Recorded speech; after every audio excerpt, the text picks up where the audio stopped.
السلام علیکم۔ کلاس ہشتم یعنی کلاس 8 کا باب صوم، سیرت طیبہ صلی اللہ علیہ وآلہ وسلم، اس کا ہم پہلا چیپٹر پڑھیں گے، خلق العظیم۔ خلق العظیم کا مطلب ہے عظیم اخلاق۔ اس میں یہ آپ کا باب صوم کا لیسن نمبر 1 ہے۔ عمدہ افعال اور پسندیدہ خصائل کو بآسانی، رغبت اور بے تکلفی سے ادا کرنے کو خلق کہتے ہیں۔ عمدہ افعال فعل کی جمع ہے اور عمدہ افعال کا مطلب ہے بہترین کام۔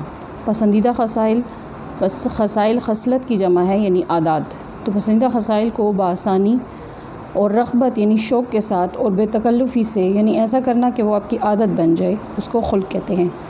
جس طرح آنکھ بے تکلف دیکھتی ہے، زبان بے تکلف بولتی ہے، اسی طرح تواضع، ایفاء عہد، حق گوئی، رحمت و شفقت، عفو درگزر، مساوات، تقوی وغیرہ جیسی صفات کو بغیر کسی رکاوٹ اور تردد کے ظاہر ہونا اخلاق شمار کیا جاتا ہے۔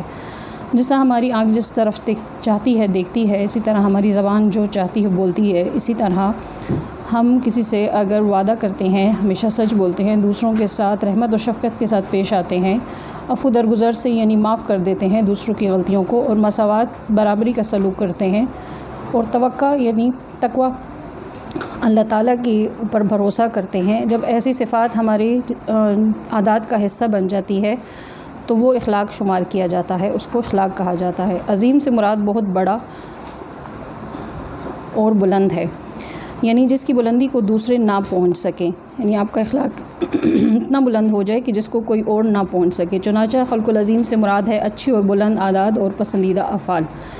نبی اکرم صلی اللہ علیہ وسلم کی ذات تمام کمالات کا مجموعہ ہے، یعنی حضور صلی اللہ علیہ وسلم کی ذات ایسی تھی جس میں یہ تمام خوبیاں پائی جاتی تھیں۔ اللہ تعالیٰ نے آپ صلی اللہ علیہ وسلم کے بلند کردار کی تعریف میں فرمایا انک لعلی خلق العظیم، اور بے شک آپ عظیم الشان خلق کے مالک ہیں، یعنی آپ کے جیسا اخلاق کسی کا نہیں ہے۔ ام المومنین سیدہ عائشہ رضی اللہ تعالیٰ عنہا نے فرمایا کہ نبی اکرم صلی اللہ علیہ وسلم کا خلق قرآن تھا، یعنی ان کا اخلاق قرآن تھا۔ قرآن میں جتنی چیزیں، جتنی صفات اللہ تعالیٰ نے بیان کی ہیں وہ سب حضور صلی اللہ علیہ وسلم کی صفات میں، عادات میں شامل تھی،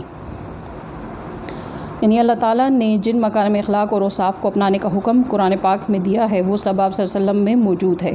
ام المومنین سیدہ عائشہ خدیجہ الکبریٰ رضی اللہ تعالیٰ عنہا قریباً 25 برس تک آپ صلی اللہ علیہ وسلم کے ساتھ رہیں۔ آغاز وحی میں انہوں نے آپ کو پریشان اور متفکر دیکھ کر آپ کو تسلی دیتے ہوئے فرمایا کہ اللہ کی قسم، اللہ آپ صلی اللہ علیہ وسلم کو کبھی غمگین نہ کریں گے۔ یعنی جب حضرت خدیجہ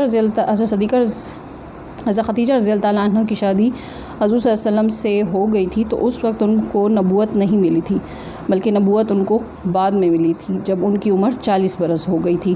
تو اس وقت بھی حضرت خدیجہ رضی اللہ تعالیٰ عنہ حضور صلی اللہ علیہ وسلم کی بیوی تھی۔ جب ان پر اللہ تعالیٰ نے ان کو نبوت دی، وحی نازل ہوئی، تو آپ صلی اللہ علیہ وسلم بہت زیادہ پریشان اور فکر مند رہنے لگے۔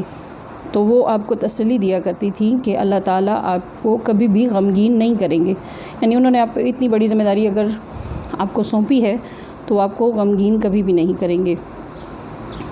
آپ صلی اللہ علیہ وسلم صلہ رحمی کرتے ہیں، مقروض کا بوجھ اٹھاتے ہیں، غریبوں کی مدد کرتے ہیں، مہمانداری کرتے ہیں، حق کی حمایت کرتے ہیں اور مصیبتوں میں لوگوں کے کام آتے ہیں۔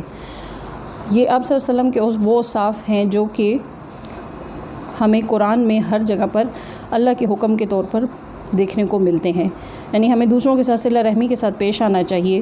مقروض کا بوجھ اٹھاتے تھے، یعنی اگر کوئی قرض دار ہوتا تھا اور اپنا قرض ادا نہیں کر سکتا تھا تو اس کا قرض اتار دیتے تھے، غریبوں کی مدد کرتے تھے، مہمانداری کرتے تھے، یعنی مہمانوں کے آنے پہ اور ان کی مہمانداری پہ خوش ہوتے تھے، حق کی حمایت کرتے تھے، یعنی جو سچ بولتا تھا، جو حق پہ ہوتا تھا اس کی حمایت کرتے تھے، اور مصیبتوں میں لوگوں کے کام آتے تھے۔ Next page 23۔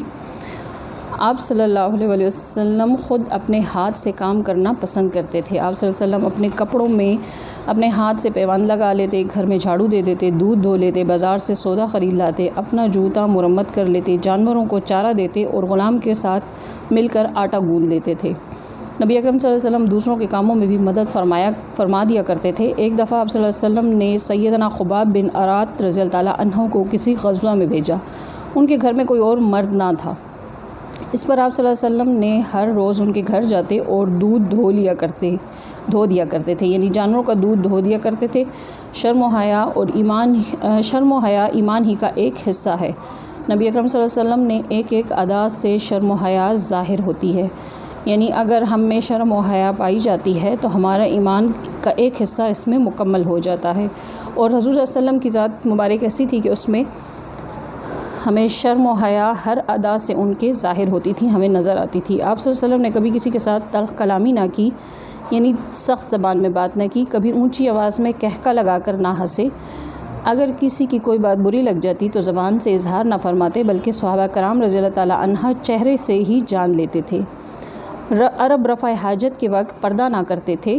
نبی اکرم صلی اللہ علیہ وسلم نے اس حرکت کو ناپسندیدہ قرار دیا اور خود آپ صلی اللہ علیہ وسلم کا معمول یہ تھا کہ رفع حاجت کے لیے آبادی سے بہت دور نکل جایا کرتے تھے۔ نبی اکرم صلی اللہ علیہ وسلم ناز و نعمت، تکلف اور عیش پرستی کو خود بھی ناپسند فرماتے اور دوسروں کو بھی ان سے دور رہنے کا کہتے۔ ناز و نعمت کا مطلب کہ جب آپ کو کچھ کھانے کو مل جائے یا پہننے کو تو آپ اس میں بہترین چیز کے لیے ڈھونڈیں اس کو، اور جو آپ کو اللہ نے دیا ہے اس پر شکر نہ کریں۔ تکلفات میں نہیں پڑتے تھے۔ عیش پرستی ان کو پسند نہیں تھی کہ اگر وہ ایک نبی ہونے کے ناطے وہ ہر چیز آسانی سے لے سکتے تھے، اپنے لیے اچھا گھر، اپنے پہننے کے، کھانے کے لیے سب کچھ بہت بہتر لے سکتے تھے، لیکن وہ اس کو پسند نہیں کرتے تھے اور اس سے دور رہتے تھے، اور دوسرے صحابہ کرام کو بھی ان سے دور رہنے کی تاکید کرتے تھے۔ ایک دفعہ ایک انصاری صحابی نے بہت اونچا گنبد والا مکان بنایا تو آپ صلی اللہ علیہ وسلم نے اس سے ناپسند فرمایا اور کہا کہ ضروری عمارت کے سوا ہر عمارت انسان کے لیے وبال ہے، یعنی اتنی عمارت، اتنا گھر بنایا جائے جو کہ آپ کی ضروریات کو پورا کر سکے۔ آج کل جیسے ہمارے گھر بہت بڑے بڑے ہیں جس میں ایکسٹرا ہمارے پاس بہت سارے فیسلٹیز بھی ہیں اور گھر رومز بھی ہیں جو کہ ہماری ضرورت سے زیادہ ہیں، تو ایسے گھروں کو بنانے سے حضور صلی اللہ علیہ وسلم نے منع فرمایا ہے۔ نبی اکرم صلی اللہ علیہ وسلم رہبانیت کو ناپسند فرماتے تھے۔ رہبانیت کہتے ہیں کہ آپ دنیا کو چھوڑ کر اور صرف اللہ کی عبادت کے لیے بیابانوں یا جنگلات میں یا کسی ویران علاقے میں چلے جائیں اور وہاں پر صرف اللہ تعالیٰ کی عبادت کریں۔ اس چیز کو حضور صلی اللہ علیہ وسلم نے ناپسند فرمایا ہے۔ سیدنا عبداللہ بن عمر رضی اللہ تعالیٰ عنہ نے ایک مرتبہ یہ عہد کر لیا کہ ہمیشہ دن کو روزہ رکھیں گے اور رات بھر عبادت کریں گے۔ اس پر آپ صلی اللہ علیہ وسلم نے انہیں فرمایا کہ تم پر تمہارے جسم کا حق ہے، آنکھ کا حق ہے، بیوی کا حق ہے، مہینے میں 3 دن کے روزے کافی ہیں۔ یعنی ہم اگر پورا دن روزہ رکھتے ہیں اور رات کو عبادت کرتے ہیں تو اس سے ہمارا جسم کمزور ہو جاتا ہے۔ ہمارے جسم کے لیے جو اللہ تعالیٰ نے نیند کا ٹائم، آرام کا ٹائم مقرر کیا ہے اس کو پورا کرنا ہم پر فرض ہے۔ ہماری آنکھ کا حق ہے، یعنی اس کو بھی ہمارے جسم کے ہر حصے کو ایک پراپر آرام کی ضرورت ہوتی ہے۔ ہمارے خاندان کے گھر میں جو بیوی ہیں، بچے ہیں، ماں باپ ہیں، ان کا ہم پر حق ہے، ان کو ہمیں ٹائم دینا ہوتا ہے، وقت دینا ہوتا ہے اور ان کی ضروریات کا خیال رکھنا ہوتا ہے۔ تو آپ صلی اللہ علیہ وسلم نے ان سے فرمایا کہ صرف مہینے میں اگر 3 دن روزے رکھ لیے جائیں تو یہ کافی ہیں۔ آپ صلی اللہ علیہ وسلم اپنی امت کے حق میں سہولت اور آسانی والا عمل پسند فرماتے تھے۔ ایک شخص نے نبی کریم صلی اللہ علیہ وسلم سے سیدنا معاذ بن جبل رضی اللہ تعالیٰ عنہ کے بارے میں شکایت کی کہ جب وہ نماز عشاء میں امامت کرتے ہیں تو لمبی لمبی صورتیں پڑھتے ہیں، جیسے سورہ بقرہ یا سورہ نساء۔ آپ صلی اللہ علیہ وسلم نے یہ سنا تو بہت غضبناک ہوئے اور لوگوں سے فرمایا کہ بعض لوگ ایسے ہوتے ہیں جو لوگوں کو دین سے دور کر دیتے ہیں۔ جو شخص تم میں سے نماز پڑھائے مختصر پڑھائے، کیونکہ نماز میں بوڑھے، کمزور، کام والے سبھی طرح کے لوگ ہوتے ہیں۔ اور یہ بھی فرمایا کہ عشاء کی نماز میں سورہ شمس، سورہ لیل یا سورہ اعلیٰ پڑھ لیا کرو۔ آپ صلی اللہ علیہ وسلم ہمیشہ نام لیے بغیر فرماتے کہ لوگ ایسا کرتے ہیں یا لوگ ایسا کرتے ہیں، تاکہ غلطی کرنے والا بھی سمجھ جائے اور دوسروں کے سامنے اس کی بے عزتی بھی نہ ہو۔ یعنی جب حضور صلی اللہ علیہ وسلم نے کسی کو کسی بات سے، کسی کام سے منع کرنا ہوتا تھا تو اس کا نام نہیں لیتے تھے، بلکہ صرف ایسا فرماتے تھے کہ کچھ لوگ ایسا کرتے ہیں، کچھ لوگ ایسا کرتے ہیں، تاکہ کسی کی بے عزتی نہ ہو۔ نبی اکرم صلی اللہ علیہ وسلم ہمیشہ عدل و انصاف سے کام لیتے۔ ایک دفعہ ایک مخزومی عورت نے چوری کی۔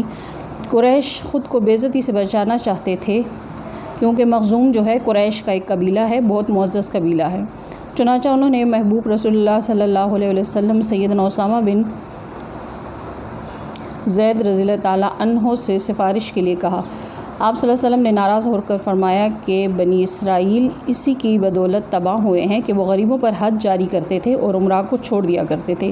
حد جاری کرتے تھے کا مطلب یعنی ان کو سزائیں دیتے تھے، ان کے لیے قانون مقرر کرتے تھے، لیکن امیروں کو چھوڑ دیتے تھے۔ آپ صلی اللہ علیہ وسلم نے زندگی بھر